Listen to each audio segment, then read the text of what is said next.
Hey guys, and welcome to another edition of The Kevin Moore Show. Now on today's show, I'm about to be joined by my guest, Ali. Now Ali is the founder of Think Again Productions in Canada, a multimedia teaching ministry shedding light on mysteries. Now in 2006, Think Again Productions released the groundbreaking documentary UFOs Angels and Gods. Now, Ali joins me to discuss his latest work on hybrids and hyper-civilizations. Ali Siadatan, thank you so much for joining us. Glad to be here, Kevin. Thank you for having me. Well, you previously came on. Now, when was that? A couple of years back or a year ago? A couple of years ago. A couple of years ago, wasn't it? Yeah, I think you actually came on before I even moved to Amsterdam. I think I was checking it out just the other day. And we'll link your previous interview below for those who want to watch it. And now, let me just get my facts right here. You previously came on when you had released a documentary. And what was that documentary? Just remind us. Yeah, UFOs Angels and Gods is the title. And you can watch it for free on my website, thinkagainproductions.com. Okay, now is that a YouTube video that they can watch it on? Yes, it's on YouTube. Yes, as well. Right. You know, I was looking at the trailer just the other day today, just for the that documentary. And can people buy a higher resolution copy of it than what's on YouTube right now? Is there a higher resolution copy of it? You can order it through my website, thinkagainproductions.com. You can order it and we'll ship it out to you. And you can also rent it on Vimeo. Okay, so we'll put the link down below for the Vimeo, and they're the sort of 1080 version, aren't they? The DVD and the Vimeo. But the one, if you want to watch it for free in standard definition, you can do. And is the DVD, does that contain more than what's on, obviously, YouTube? Well, the DVD is the final cut of the documentary. It doesn't have any more, but it's got, the better quality. Right. Wonderful. Okay. And just sum up that documentary. I mean, why did you make it, and what was the documentary about in a few sentences? Well, the documentary is an exploration of the UFO phenomenon, of the modern-day UFO phenomenon. We interviewed Dr. David Jacobs, who is the world's foremost specialist of alien abductions and one of the most important ufologists. The reason I made it was because of a UFO sighting I had in the deserts of Iran. I had gone to visit my dad over in the Christmas holidays in the year 2000. And late at night, we were driving south in the desert, and it was him, his wife, the driver, and I in the passenger seat. And we had a close-up UFO sighting, and it kind of shocked me. I mean, I was aware of the UFO phenomenon as a whole. And to be honest, I thought it was just some funny people, the stereotypical guy that comes out of trailer park and says that he was experimented on UFOs, that comical caricatures. I think in some parts in my mind there was that, and then I was shocked. I was like, what is this? I mean, this was very close, very large. And so I started to look into it, and that's what led to the making of this documentary, UFOs, Angels, and Gods. And when we released it, it went viral. And so it hit a nerve. I think the way we put the information together was unique. Yeah, and it's unusual that, I don't get to speak to many people that have had UFO experiences outside of maybe Europe or America or, maybe Australia. So the UFO phenomena in places like Iran, it is a real phenomena, but I guess it's just not talked about a lot. Yeah, there's the famous events of the early 1970s that you can find on Google before the Islamic Revolution, when the king was ruling the country. These jet fighters were dispatched to chase a UFO, and it was on the front page of the newspaper. That's the most famous UFO sighting of Iran. They're the UFO flap, this idea of mass UFO sightings that started in the late 40s. Iran had its UFO flap in the 1970s. I have talked to people, as recently as, let's say, 10 years ago, who talk about all kinds of experiences they had coming out of Iran. So it's not talked about because they're outside of the sphere of the media, but it's there. It's a global phenomenon. Even in places like Iraq as well? I don't have any first-hand accounts, but I can Hmm. see on the internet that let's say the Islamic world talks about UFOs as well. So Dr. Jacobs told me that he gets emails from people from Egypt, Yeah. and he said that in China, UFO groups have millions of adherents. So Wow. yeah, definitely it's a global phenomenon. Yeah. And when was the last time you was in Iran? The last time I was there was a year and it's last summer. Yeah, last July, so a year ago. Last July. Yeah, yeah. And do relatives of yours know of the documentary you've done? Well, my dad was in the car and his wife when we had this sighting, and it was long, it was close up. And then when I came back to Canada, and eventually I got into shooting this documentary, one day I called him and we were talking. He said to me, "What are you up to?" And I said, "Oh, I'm making a documentary on UFOs." And he didn't say anything, and I was surprised. And I said, "Do you remember?" And then he interrupted me and he said, "That green thing on the road to Isfahan." I said, "Yes, that."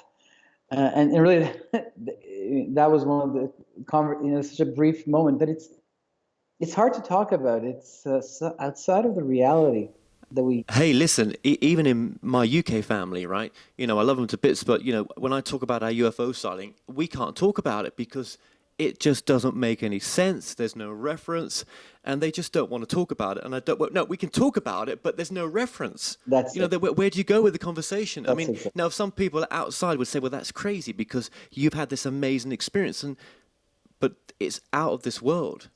You That's put the your finger difference. on it. There is no reference in our culture, in the paradigms that we function in, so people don't know what to do with it. Even the words that people use to describe it, they'll say it's like a ping pong table or like a Mentos with many colors or like a hamburger, because they have to relate it to something within the reference points. So Absolutely. So now, what religion are you, if you don't mind me asking? I'm a Christian. Okay, so did you grow up in a family in Iran that was open to you choosing your religion? Yes. That's great. I've met other Iranians who had that experience where, their parents brought them up without forcing it upon them what they have to be or don't have to be. Yeah. Yeah, I'd say yeah, that many of the Iranians that left after the revolution were secular, or really, let's call them soft Muslims, in the sense that they believed in a creator of some kind, and they were just born in a country that was culturally Islamic, so they fit in that category, but they weren't necessarily practicing or learned, and so there was kind of a very loose attitude exactly. towards that. Yeah. Exactly. So you didn't grow up one religion and come into Christianity, did you? Well, briefly, my spiritual journey was when the Islamic Revolution happened in 1979. I was a schoolboy, and the entire school system turned religious as well. And so suddenly you had to memorize, Quranic chapters, surahs, as they're called, and do the prayers 5 times a day, and fast 1 month out of the year, and all that. And this plunged me into a spiritual search because my reaction was, well, wait a second, like, is this even true? Is this what I'm supposed to believe in? And that's when I realized that no one in my family or in my surroundings really had any knowledge of this. I had this assumption that, well, the older people knew. And that was the first kind of clue I got into this cultural phenomenon of people all around the world just, have a notion, but they have never really looked into it. So it was Arabic. That's the language of Islam. But in Iran, people speak Persian, as they say. In English, we use the Greek word Persian, but in Persian, it's Farsi. That's the name of the language. And so I started to look into the Persian translations, and that was the beginning of my spiritual search. We moved to France after that, and France was a very secular country. The school system there really emphasizes secularism. The revolution was as much against the king as it was against the Catholic Church. And so the republic is there to educate its citizens in critical thinking. And my mind opened, A, to critical thinking, two, to philosophy. And then there was this issue of pork at school. And my mom said, well, you don't have to worry about that because in the time of, Muhammad, pork had disease. There was worm under the skin and in the desert sun. Now it's pasteurized. You can eat it. It's fine. And so um, for her, that was a simple statement. But for me, she was questioning the Quran. She was saying that this is up for discussion.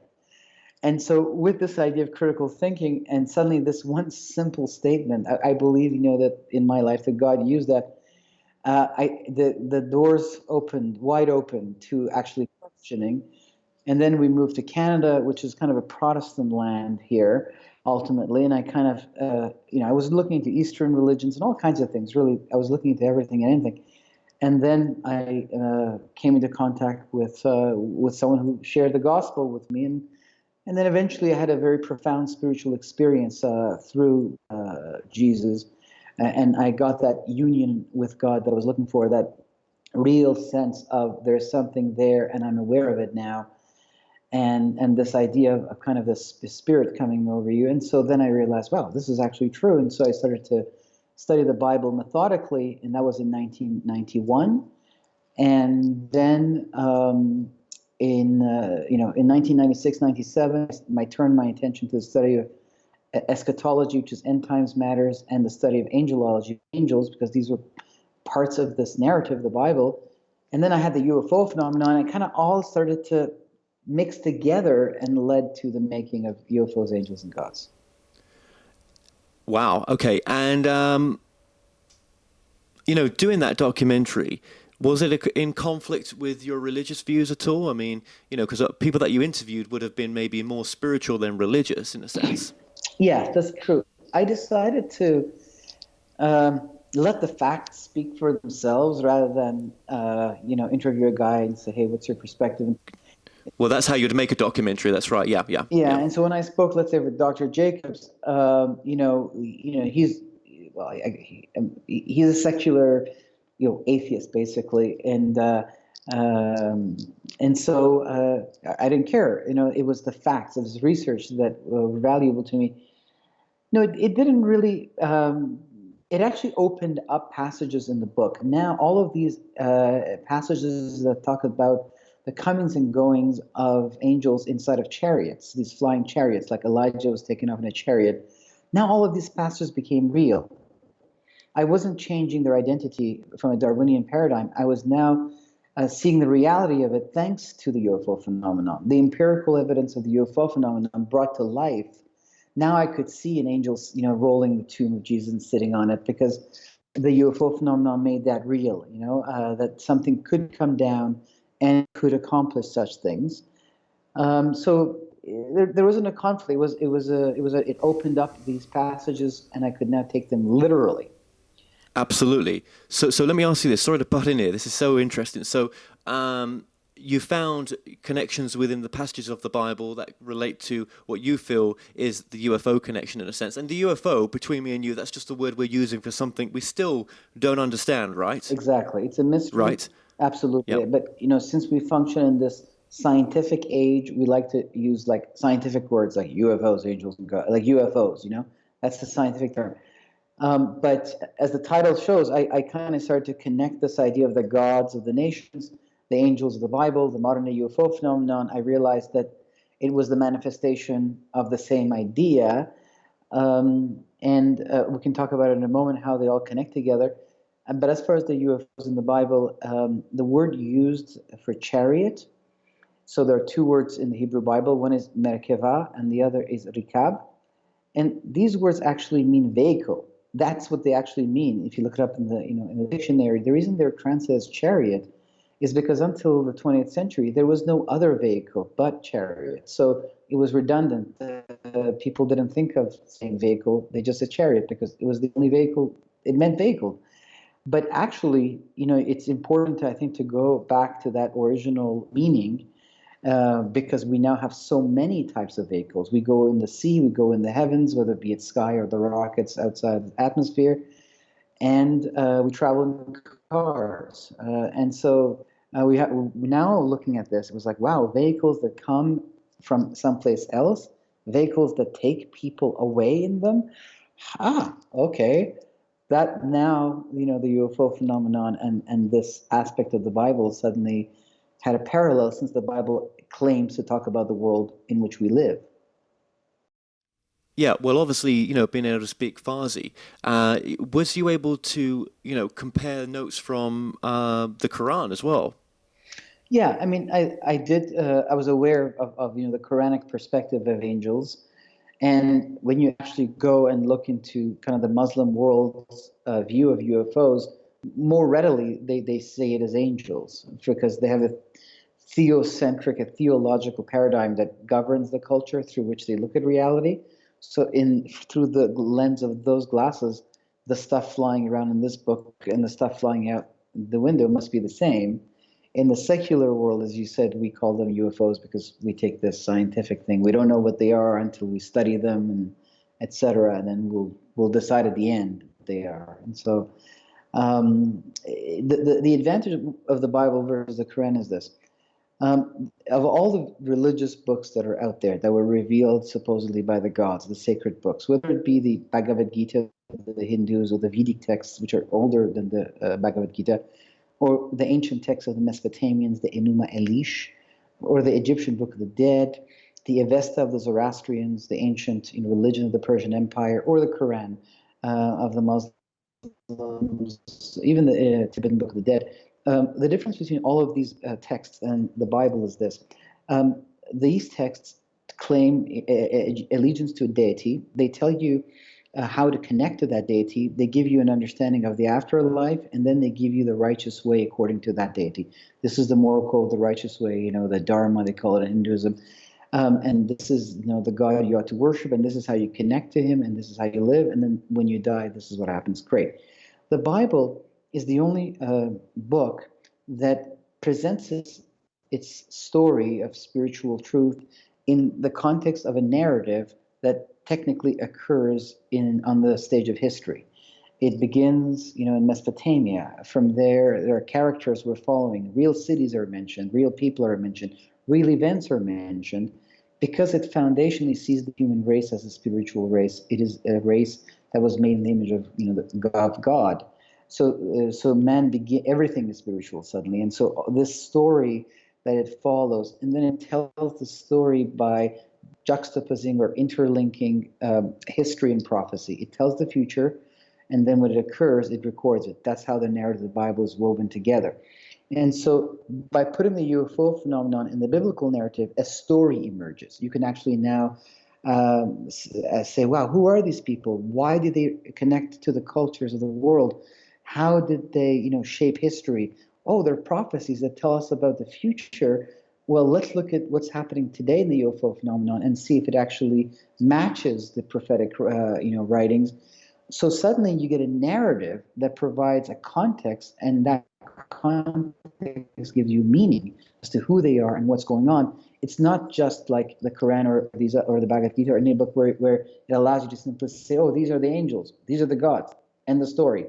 They bring messages. In the Bible, they become woven into human history. In fact, it is the interaction of man and these beings that has created history itself from the biblical point of view. And I can Yeah. open it up for you. Sure.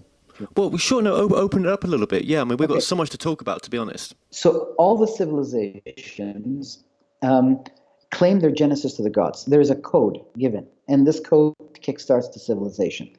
The most recent example from where we stand in history is the story of Muhammad, actually. So Muhammad lived in the 7th century of the Christian era, and he says, I received this message. So the Arabs are an oral culture. They live in the desert. On one side, you have the great Greek civilization. On the other side, you have the great Persian civilization. And they have a monopoly over camels, but you can't go through the desert without camels. And so the Arabs they do their best to hold on to the camels, and that's how they keep themselves safe. And suddenly this guy comes and he says, I'm receiving this code from above, and it has in it all the rudiments of an entire society, how to treat each other, how to treat those outside of the religion, how to worship this God, what's the purpose of life, aligned, with this deity. After his death, the book is written on down, an alphabet is created, and bang, the Muslim civilization is born, and within 100 years conquers both the Persian and Greek world and forms what is today, the Islamic world. This is the most recent example, but no matter how far back you go in history and no matter which culture you look at, it's the same story. The story of Moses, these Hebrew slaves, suddenly one guy goes up on a mountain and receives a code. He comes down. There are 613 commandments in the five books of Moses. And the Hebrew civilization is born, and of course, the codes given to it become foundational to Western culture through Christianity are still among us. You look at the Code of Hammurabi, which he was a king of Mesopotamia, of Babylon, around 1700 BC, like 3,700 years ago. And if you look at the Code of Hammurabi, you'll see there's two versions of it left. They're identical. One is in the Louvre Museum in Paris. The other actually is in the Museum of Pre-Islamic History in Tehran, and I've seen that. And it's a large statue, and there's a seat, and there is actually the sun god, Shams, sitting on the seat. He's known as Apollo by the Greeks. And he's giving a scroll to Hammurabi, and that is the law that is recorded on the tablet. It's a very, very large thing. And so again, the law is given from above. In fact, the Mesopotamians said that the gods gave them writing in order for it to record their laws. The same thing with Indian history. The Vedic texts kickstart, the Indian civilization. So these codes are handed down that become foundational to civilization. And history, therefore, begins really with the giving of these paradigms of reality. They explain to us how we should live, how we should think, what are the laws governing us, who are these beings. And so it's very much connected. They're not visiting our world in this sense. We are living in the world that they've created. And then the million-dollar question is, well, who are they? Gods, as the nations claim? Are they aliens in the Arvinian paradigm? And we presented a biblical perspective on who they were. Absolutely, and we're going to get more into that, Ali, as well throughout this interview. So many questions as well. This is a bit of a political thing that I'm just going to state here right now. But it's a shame right now that the situation with Iran and America is developing like it is. If there's one message I hear again and again and again through the UFO stuff, is that there is a spiritual side to this, and love is the only answer, right? Yeah. When you hear about these abductions and stuff, they only ever comes back down to love in the end. It's Love is all I know. Yeah, I know. Yeah, love is all you need. I know David Jacobs, would say that some of these people that were abducted have gone through terrible experiences. But I mean, even interviewing someone like Travis Walton just a few weeks ago in Snowflake in person, he said to me that his experience was a positive one, Right. and these beings are loving, and they've gone through an evolution where they don't war anymore. Right. And here we are as a society on this delicate bloody planet, this special planet, and here we are, war, provoking each other to go to war. And I know one thing about Iranian people: they are beautiful, loving people. The people do not want that crap. Right. They do not want that. And Absolutely. it's just crazy times. It is. It's a crazy time. Today there was what do you call it? A drone that was shut down, and a oil container that was taken. It's a very complex and long story. It has had many different phases. Well, the Persian Empire was conquered by Alexander the Great, the king of Macedon, from the Greek world, and from then on, the Persian world and the Western world locked horns. The Western world went through many manifestations. Like it had the Greeks, then it became the Roman world, and the Romans and the Parthians, the Persians. Essentially, they were the two bordering empires, and Israel was the borderland between them. That's why the Magi's came over, from Iran into the Holy Land. And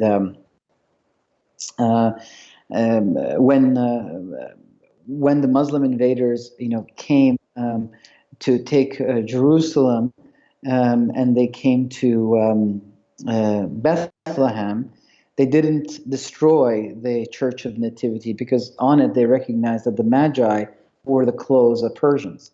And so then there was the European world that emerged out of the Roman world, and went through a succession of empires, all of which had contentious relations with Iran. I know different kinds, and eventually the English world and the colonies rose, and now this kind of battle continues. So, from the Iranian perspective, because Iran has had a consistent succession of rulership for 2,500 years without interruption, it has seen this battle unfold from generation to generation. It takes different shapes based on power struggles and who's in charge and ideology and all of that.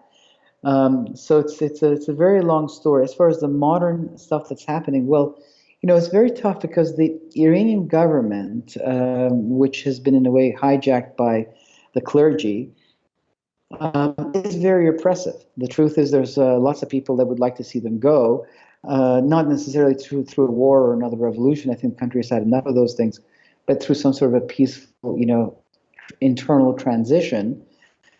And so there's an ideological battle between this particular government and the West. Sure, sure. No, and my point is obviously because I've mixed and known Iranian people. They're just the most loving people, Thank you. and America just gets it. So Americans, that don't want to see, well, who would not know this information, won't. I mean, what you see on TV is my point. Is what you see. It's not that you go there and spend time with these people. That's the last thing on their mind. You know what I mean? No, I know what you mean. There's a simplistic way that through the media we understand what's going on. We're just looking at a few sound bites, a tweet here, a tweet there.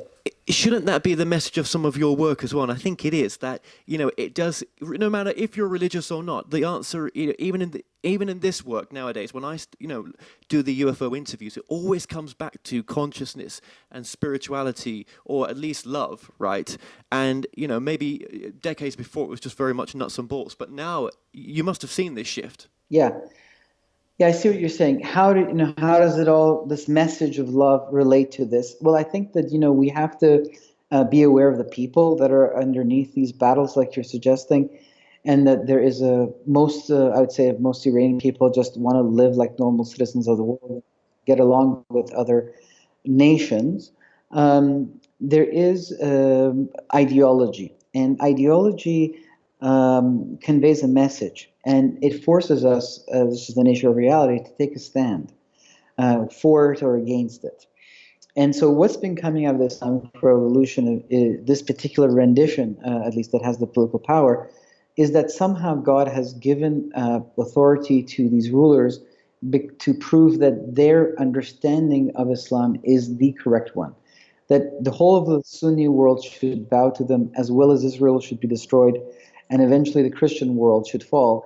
And that is kind of a message that's, you find yourself taking a stand against it. So, it's a very complex phenomenon, and that's just the world we live in. And then sometimes, people are moved to do things for their own reasons, but perhaps God has something else in mind. And it's all of this. But isn't it a shame when you get into the UFO subject? Obviously you look at the evolution of the size of the universe, for example, right? And life in our solar system, and the preciousness of this planet may be so special that this planet may not be. Life like this may not be around in many solar systems, right? Now I know there's trillions of galaxies out there, right? But we still live on this precious, precious planet. Yeah. And what are we doing? I mean, it's such a shame that, but, Well, I see your point now. You see, the thing is, like, from my perspective, is that I do believe that, there's an overseeing hand. And I believe that, there's a redeemer, a savior, there's a cavalry, there's an army that's on its way to the earth to set things right, and to get rid of, the dark forces. And that is how the UFO phenomenon ties into it. The second coming, very much, is something that may appear as a UFO phenomenon. And again, I know I keep saying this, we're going to get into that. Yeah, absolutely, it does. Absolutely. So help is on the way, perhaps. To rescue the planet and the people in it. Love it.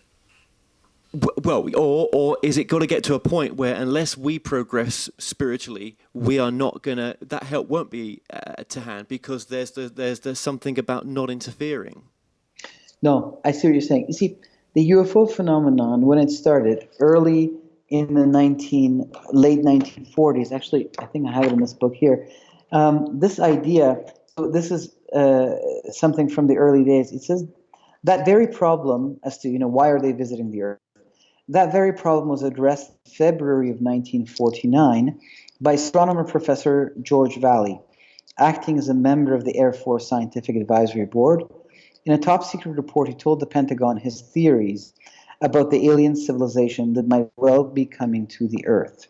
He said, such a civilization might observe that on Earth we now have atomic bombs and are fast developing rockets. In view of the past history of mankind, they should be alarmed. We should therefore expect at this time of all to behold such visitations. This is in 1949. This is the very dawn of this phenomenon. And already such an ominous conclusion is put on the table. And ironically, this becomes the motto, the mantra of the UFO phenomenon as time goes by. There was a movie, I think it was 1951 or 52, called The Day the Earth Stood Still, made by Hollywood, which conveyed very much this message. So I see that there was some sort of something that is akin to propaganda. From the beginning, how can we know anything about them at the start? And also we're projecting human ideas on them. I'm weary when such a huge conclusion is introduced at the beginning and over time becomes the main thinking about this. And I'm like, wait a second. It's as though someone is broadcasting a message. So when I started to look into the pieces of the puzzle and I realized, oh, this is not a 20th century thing, and I kind of followed the breadcrumbs into the dawn of history, I realized, I came to a slightly different conclusion, that there was a war in the heavens, that even the UFOs could be divided into two. That there was the angels that were, of God, and then those who had an agenda of their own. And that both of these were present in the UFO phenomenon, and part of the evil in the world, the war, the contentions, is because of these principalities and powers that are behind the world, and even the secret societies and the various religions are connected to them, and therefore there has to be a counterweight, the manifestation of God's power into this whole thing. Why? Why is the earth such an important place, such a precious place? Because it was here, this is the incubation chamber of the immortal children of God. There is a grand experiment happening here, and we are in a cosmic story from the beginning. From the genesis of we have been in the cosmic story. We're not being visited. Our story has always been connected to the heavens, and this is, a continuation of a saga. And yes, the state of the world, evil, good, angels, UFOs, they are all connected, and so the solution, I think, has to come from above as well. So yes, it's intervention. No, we're far beyond that. From the beginning, there was intervention. We were placed here. Our laws were given. Our role, we have a role in this cosmic story. And yes, there is a director. So we've had intervention from the get-go. It's been nothing but intervention. Right. Okay. Okay. Well, again, I mean, everyone's got a different take on this, and I appreciate your take as well. And obviously, when was the completion of the documentary? When was the? Well, we released it in 2006 on Google Video, and this was kind of people had just started to watch videos online, the internet broadband, and it just went viral. We got 270,000 views, which was a lot for 2006 on Google Video. When you logged into Google Video, there were 6 items on the front page called most popular, and ours was one of them. And then I just started to get phone calls and emails from everywhere, from Taiwan to Italy to America. Hollywood called me. They're like, remove it right away and send everything to us. We want to, have this in every store or in every state. And it just went. So I realized, oh, that's something. Well, let me ask you, what have you done since it's released? And if you where has your work taken you since then? Well, what happened after its release was that, my life suddenly had this huge shift. And I think that was a spiritual event because it was such an about face. I got involved into other things that took me deep into them. And I got married. I had 2 children. Congratulations. Thank you. I had to get a mortgage, and all that stuff. And it stayed with me. And part of me thought, even though there was this initial success, I thought, well, maybe this is strange stuff. Maybe people aren't interested in it. And then someone called me out of the blue, Richard Surrett. He has a show. Sometimes he's on Coast to Coast as the host, and he called me. He used to interview me, and he said, I'm organizing a conference in Oshawa, outside of the city of Toronto. Why don't you come and present there? And I thought, okay, it's been nearly 10 years, but I'll come. I went there and I presented, and then this woman came up to me and she said, I'm an abductee, and my parents were abductees, and when I was born in the hospital, these UFOs were present. And she said, I live in a housing, what do you call it? Just a subdivision. I live in a subdivision in Oshawa, and it's filled with these hybrids because that's the latest, right? I've been working on a new project that kind of brings the latest research as to what's happening, and the hybrids are now among us. In my documentary, you'll see the creation of hybrids, but now the hybrids are among us. And so she said, there are all these hybrids that live in my neighborhood, and I know them, and they know I'm an abductee, and they smile at me. And so then this guy came, huge guy, like a basketball player guy, and he bent over, so flexible, and said something in her ears, and she said, I'll be there soon. And then she left, and that week, someone broke into my office and stole both of my laptops, and I'm still convinced that it was related to the conversation I had with this woman. And so once that conference ended, this guy came up to me and he said, I run a radio show. I want you to come to my radio show. Will you come? And I said, yes. And it just didn't stop. This was, I guess 4 years ago. It just one show, da, da, da, da, da, da. And then I started to go on coast to coast, and so I started to focus again on this work. And what I'm doing right now is I'm writing a novel. I'm 80 pages in, and it is, the story of this man who is an abductee, and he's able to escape from this neurological gaze, and he finds himself caught, in this knighthood. And so that's what I'm working on. I'm creating a series of videos on YouTube where we're going to be talking about opening up the subjects of the documentary. And then I'm working on a new book. It's called Three Princes, and it talks about three principalities: the Prince of Persia, the Prince of Greece, and the Prince of Israel. These are the three principalities that are mentioned in the Bible, and they are behind not only the nations, but they have very clear jurisdictions. So I'm kind of looking into the powers that are behind, the world, from the point of view of I guess you can call them UFOs, but these principalities, and how the world is divided among them, and they have their signs and symbols and all the flags, like the eagle of Zeus, which stands tall from Moscow to DC, all through Europe. And if you kind of draw a line through the Bosphorus, where Turkey, the city of Istanbul, is partly in Europe and partly in Asia. So Turkey is the boundary between the Asian and European continent. If you drew a line right through it, everything that is, west of it, Moscow will be west of it. That is one realm of one principality, a very important one. And then what is east of it, the Muslim world, whether it's the Persian and Sunni world, that's another one. And these two principalities are very, very important and foundational to history. So these are kind of the things I'm working on. I'm going deeper into now seeing the nitty gritty of how their presence divided. Some UFO. So the abductees, the hybrids, obviously. No, well, the hybrids. Sorry, that's obviously your UFO work continuing from where you last left off. And there's some other work that you're doing as well, which is more of an interest for you. That is just kind of away from that work, but it might lead back there somewhere along the line. But well, that's fascinating that you're doing that. Let me, sorry to jump in here right now, but let me just ask you as well, with the hybrids, where does that get into, if I use the word hyper-civilization? Yeah, the purpose of the hybrids is to initiate, one of the purposes, to initiate a new civilization. So this kind of new humanism that we're seeing coming, so there's the introduction of technology into the human. Elon Musk, I was just listening to him the day before yesterday talking about his new secret company. It's called Neuralink. And the idea is to put implants in the brain directly that allows the brain to synchronize with artificial intelligence. and it does all kinds of wonderful things for you. If you can help you with your focus, you want to learn French, you just download it into your consciousness. It's like that passage in The Matrix where he's like, I know Kung Fu. Keanu Reeves. So this is transhumanism, this is called, and the hybrids and their masters, their overseers, they are initiating the beginnings of a massive change that is going to lead to a new humanity.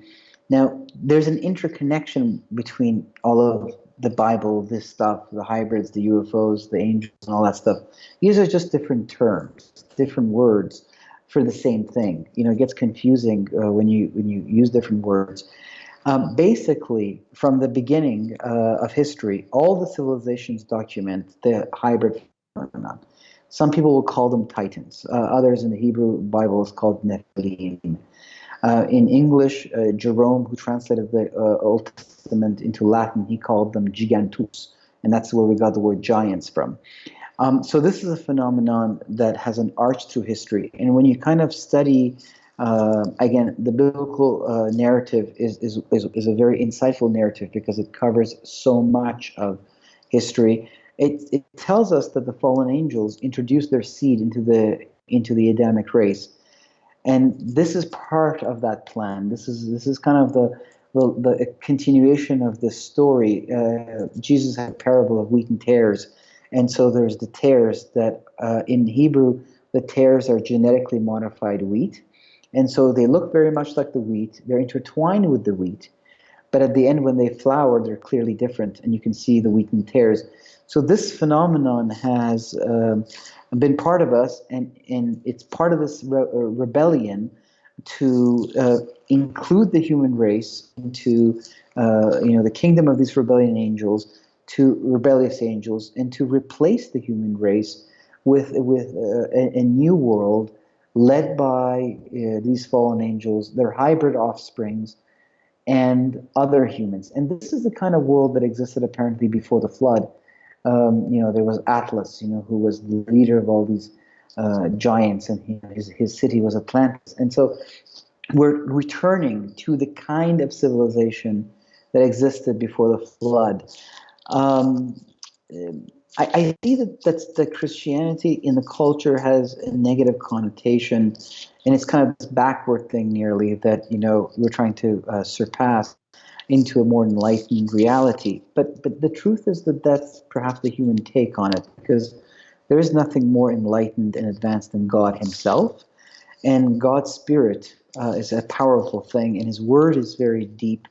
And so we are moving towards this enlightened age, but we're moving towards it because there's going to be a change in governance, and these guys are going to be destroyed. This is not a good thing. This is from my point of view, it is a negative thing. It has the accoutrement of something good because it's part of the deception of it. We're going to give you technology. We're going to give you a more enlightened understanding of life. But it is all leading, I think, to a grand deception that rallies the world against the second coming. You look at the gods of the nation. Who were the gods of the nations? That's a very important piece of the puzzle. The gods of the nations were real beings. They were not mythological beings. Our ancestors were not worshiping, Daffy Duck and Donald Duck and all these guys. And the Bible has a lot to say about who the gods of the nations were. So again, that's another piece you got to follow into the hybrid phenomenon. The masters of hybrids. I've interviewed many people, and the idea that we've lived before or we've had past lives elsewhere, we'll come into conversations. And what if we've had, what if, some of these hybrids have had past lives with other, from other, planetary systems, right? And they chose to come into this life to help planet Earth potentially. I'm not saying this is the truth, all they are is, they call themselves hybrids, but they're just a more highly developed soul that's come here to do something good for the world, to not come from, to come from a more enlightened space that the world needs right now. I see what you're saying. So I would say that that is assumptions and conjecture. Um, there's a story I like. It's a Japanese story. This guy, it's a Zen story. This guy says to his student, where are we? And his student says, well, we're in a temple. He says, well, where's the temple? The student says, well, it's in Tokyo. And the teacher says, well, where's Tokyo? And the student says, well, it's in Japan. Where's Japan? Well, he thinks for a moment. He says, it's in the world. His concepts are getting larger. Where's the world? The teacher says. The student thinks a little longer, and he says, it's in the universe. Where's the universe? And now he thinks, and he says, I don't know. So the teacher says to him, then you don't know where you are. So that's kind of where the search begins. That's how little we know about the reality in which we find ourselves. We don't even have a point of reference for this massive thing we call the universe. We don't really know what it is. We just have decided to call it something. Yeah, and we're discovering new planets all the time. Yeah, and even the concept of planets. So if we don't know where we are, that's how little we know. We really don't have a point of reference for anything. We can create our own assumptions and decide to pick one we like. Aren't you creating? Doesn't religion create an assumption that Christ is the only way? I mean, when you look at Christ as an individual, he was highly evolved in the sense of his teachings. Right, he came from love, and probably Muhammad as well in the sense, and obviously I always feel that religion, an organized religion, comes in and hijacks some of the good teachings, leaves some of the stuff, but it's takes out a lot of the good things. I mean, Yes. Here's the thing, and I know I'm just going to go on just for a few minutes here, but if there are highly evolved beings out there, and they don't have their own Christ figure or Muhammad, they don't have anything like that. They've evolved past other. They've got to a point where they're more coming from love. They're more coming from love. It's more of a being of service. The monetary systems aren't there for them. It's about how can they be of service to one another. They come from a different space. It's not about possessions or what's the latest Instagram pictures. I'm just saying, what if there was no other teacher out there like Jesus or Muhammad or any other of the great sages for other highly evolved hyper civilizations? Yeah. So the point of reference, is religion now a viable point of reference, or is it just another point of view? So first of all, the teachings of these masters, it is important to actually study them because they don't all say the same thing, and even their definition of love is different. I would say that Muhammad had a lot of warrior-like, instructions, and Islam is one of the religions that is, I'd say, of this world. Like it can form an empire, like at the Roman Empire. Christ has a kingdom that has not come yet, and it comes from above and with angels and all that stuff. And if it happens, then everyone will know.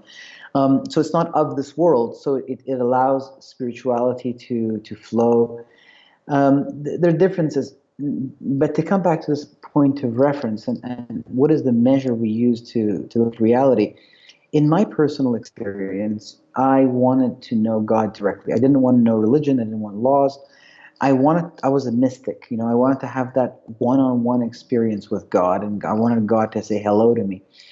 And so I was drawn into things like energy work, or drawn into different types of meditations and things like that. And Islamic teachings tell you that Muhammad brought the ultimate revelation, that Jesus brought the Sharia law to the Jews who had gone away from the Sharia law that Moses had brought for them, but Muhammad completed the Sharia law.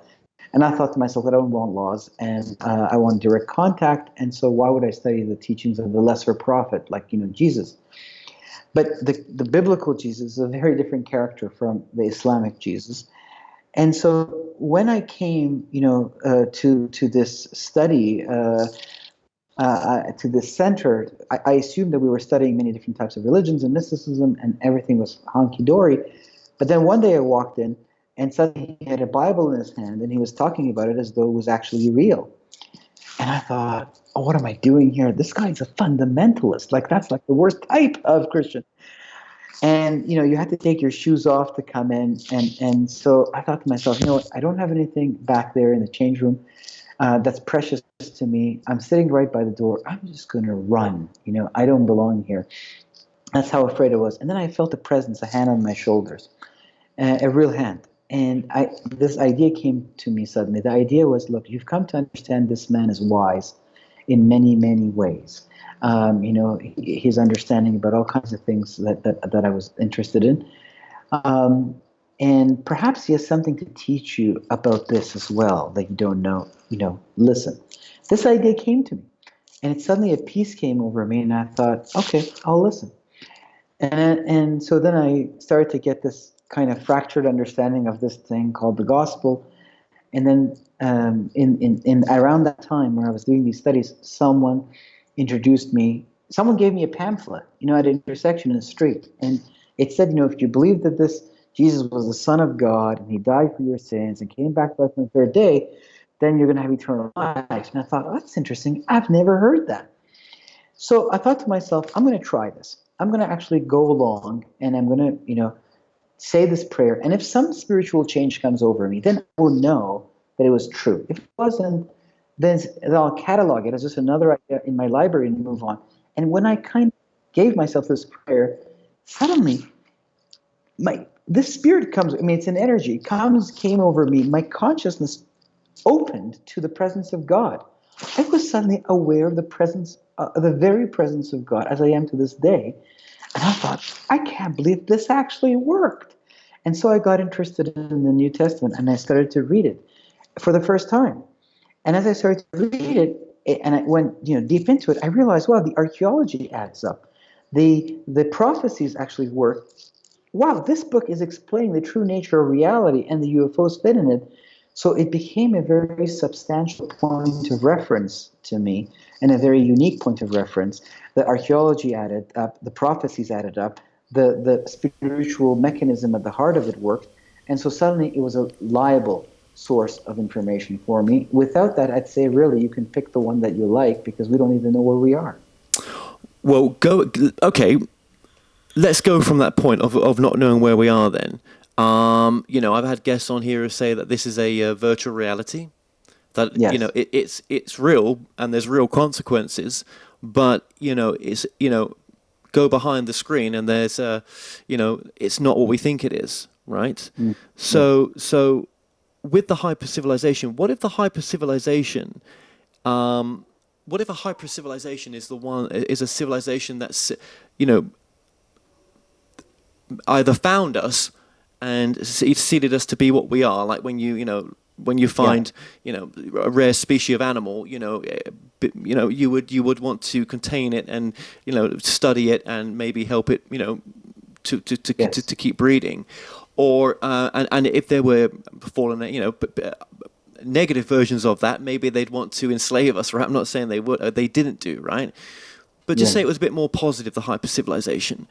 What if the hyper civilization is all connected to the spirit world? What if, the place what we called heaven is actually the hyper civilization world?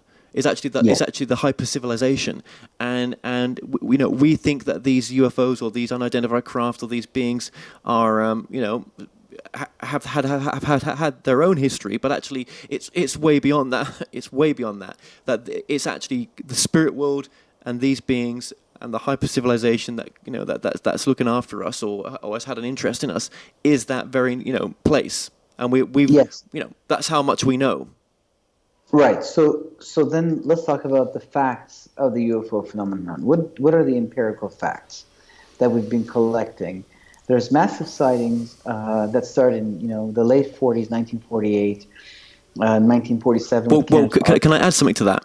Please don't forget where you are. Let me just add something to that. What if the UFO phenomena is actually the hyper civilization's probes? That when they say we've had the crash at Roswell, well, yeah, the hyper civilization made them, but the hyper civilization have never been here. They've just sent other things that work in this reality on their behalf. Right. So there's mass UFO sightings, and then there is this account of people getting abducted. You look at, for instance, Johnny Mack, the head of psychiatry at Harvard, who wrote a book in 1994 called Abductions. He says, "Oh, this is all just psychological disorder akin to demon possessions from the Middle Ages. I'm going to look into it and disprove the whole thing." But then he actually becomes a believer. He says, "No, it's very factual. It's very true." And he's the head of psychiatry at Harvard. So what are these abductions accounts? Well, people are taken up and semen is removed from the men. Females are impregnated. It's against their will. They have neurological control. Hybrids are created that are half human and half alien. They're not coming to the lawn of the White House and landing and saying, "We've come here to save you." They're creating this thing. So this is more than a probe. This is actually some sort of a operation, let's call it in our language, has a middle, a beginning, and an end. It's purpose driven, right? It's all going somewhere. And then when you kind of take this moment in history and you put it back into the arch of history, and you go, wow, the gods had these offsprings throughout the ages. Even Indra, the main deity of the Vedic text, of the Rig Veda, of the Vedic text, he is a hybrid. He's a demigod, and he's worshipped. There was an age of the demigods. So very much they wanted to be worshipped to the point where they were called the gods. And they had their children who ruled, and even their bloodlines, can be traced back into human kingdoms. So it's very much not spiritual, but for me, but domineering. Like they're dominating their Well, what if the original? clandestine. Yeah, well, what if the original hyper civilization was from the spirit world in a sense, or was connected to that realm? I'm just trucking ideas out here, right? But what if Yes. those who do the abductions? That's there is good and bad out there in the universe, and there are some races that just have not evolved. They've evolved technology wise, but they've not evolved spiritually, and that's what they do. I don't How does it and evolve spiritually? Like when you look at human history, I don't see a lot of change between people who lived thousands of years ago and us.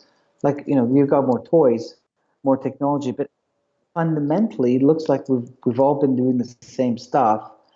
And then, everyone who's on the planet today won't be here 100 years from now, but the people that come will be doing the same stuff that we do. They'll have everything from love to rage to fear to generosity to everything that we have. They'll have the same passions, the same ambitions, the same questions, the same fears. It looks like we haven't changed. there's in England we stopped capital punishment, many decades ago, and so women have more rights nowadays. Um, Yeah. Gay people they've got equal rights in good parts of Europe and other countries, not everywhere, but there are some fun that there has been improvements in society, most Yeah. definitely. Yes, and I can see that Boris Johnson is, a poster child of that improvement. I was watching him wave a smoked kippa around. Yeah. Boris, for those who don't know, he's the potential candidate for prime minister in the UK right now, and yeah. Well, it's God, you know what? Yeah, well, sometimes people like Boris and people like Trump are sent here to bring about change in ways that are not always nice. Well, okay, so I see what you're saying, and I see the picture you're painting. I mean, I do believe that these beings are from the heavenly realm, if you will. Um, um, how do I understand the heavens? Basically, you've got the earth that you stand upon, and everything, a few inches off the ground, all the way to the depth of space, is what I call the heavens, the shamayim in the Hebrew, Uranus in the Greek. And that's how it was understood. And so it was where the birds fly, it's where the sun and the moon lie, and the area above them, beyond them. So obviously these beings are coming from the heavens. But I do believe that in the heavens of the heavens, there is a temple of the heart of time and space, and there is kind of a creator, and that there is a story to the universe before we were born into it. And there is a history, and what we are told is that when on this planet, the imager of God was presented, who had a destiny in the cosmic tale, these other beings, were involved and were on board with the program. However, there was one who had an ambition for himself, and that's part of the history of the universe. Like you have ambitions, I have ambitions. Donald Trump has ambitions. This guy had an ambition, and his ambition was to be the first principle of the created order. And he saw Adam as competition, and so he decided to take him out. But he couldn't take him out, by killing him, or I guess he could, but all the fingers would point to him. So he simply made a suggestion. And this suggestion, placed Adam in a box where now, in this universal kingdom, the laws of it condemned him to death. And so he removed his competition, and he could stand in the court of heaven and say, I just made a suggestion. And so the shining one, that is the word nachash, which is used of this, and he's also called the adversary, but the nachash literally means shining one, because it seems that they had bodies of light, like, gamma rays. And so this is very much a cosmic and heavenly story, the story that we're reading here, but now it takes us into the clues. The nations were given under control of these beings, and now we see them set up as gods, give instructions how the temples to be built, who should be king, these are the laws. And then a redemption story begins to restore Adam's place in this cosmic tale. Well, let me ask you then. Obviously, with being a Christian, do you speak to other Christian people about the work that you do as well, and how are they receptive to that?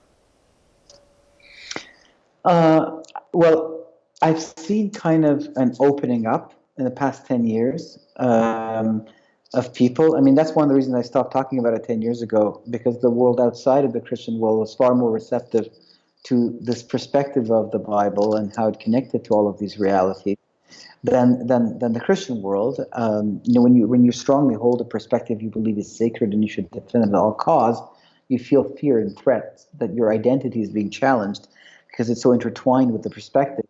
So you have this kind of a reaction. It's emotional. But over the years, I've seen, as other writers have come out and kind of talked about similar perspectives, that there's been an opening. But definitely it is something that you have to work at presenting. I think the people that are outside of that world are more readily, able to see this. And again, my hope, at least what it did for me, and my hope was that this would have the effect on other people, it made the Bible more real. Because now all of these beings had a place in it, and I could take the story literally, and it made sense once I saw this phenomenon as part of it. Absolutely, and I suppose work like yours as well, it shows other Christians that, there is so much more to this universe than just planet Earth, and that there are other there's other beings out there, and some will be good as well, probably more good than we give it credit for. More good than bad, definitely. Yeah. The guys, the kingdom is. But you see, for me, I don't really care what the answer is. Like, if for instance, these guys are coming from Alpha Centauri, and they're here to lead us into the age of Aquarius. If that's the truth, then that's great. That's the truth. My search is a search for truth. I didn't have an obstinate, ideology I was trying to prove. I just felt, once I studied all the various perspectives, even the UFO, spiritualized UFO perspective. Let's say that you're partly presenting not this one, but different genres of this, different variations of it. And I looked at the Darwinian perspective and the idea of myth, and the biblical one actually was the one that had the most piece of the puzzle, most weight, most clues. So I thought, wow, everything adds up. All of history and reality, the research finds its place in this narrative. Therefore, this must be the truth.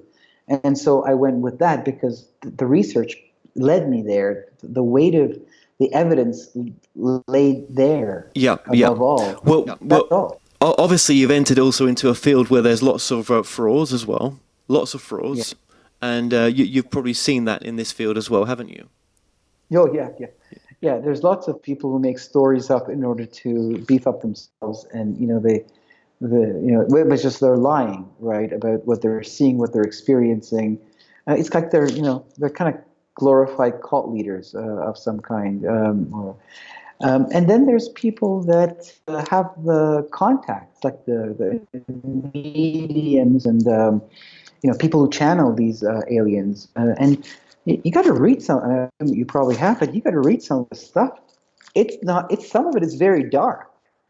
Like it talks about overlords, that so many worlds have fallen to me, and things like that. And when you read it, you really, I get the impression that this guy didn't make this up. Like he's actually channeling something. I can tell from the texture of the language. So there's lots of frauds, there's lots of lies, there's this dark side to the phenomenon, and then there's a good side to it. One of the guys interviewed, Dr. Barry Downing, he said that, when the UFO phenomenon started, they were like turning off and on missile silos in America, and they're doing the same in Russia. And suddenly the Russians were like, wow, this is not the Americans. And the Americans were like, this is not the Russians. And they felt the need to talk to each other. And that's why that red phone was set up, because of the UFO phenomenon. And that actually got them talking to each other and prevented, nuclear war. And so there was a positive influence, So yes, I do believe that the angelic reality is represented in the UFO phenomenon, but also the fallen angelic, reality. By the way, the word fallen angel is not a word that is found anywhere in the Bible. It's a term of Christian culture. In the Bible, they are called the sons of God, or they are called the gods of the nations. So the world is divided into two. The nations are given into the hand of fallen angels, and God selects the small tribe of Israel to begin his plan of redemption and rescuing the nations out of the hands of these beings, out of death, back into spiritual life. And into an age to come. So it's a cosmic tale.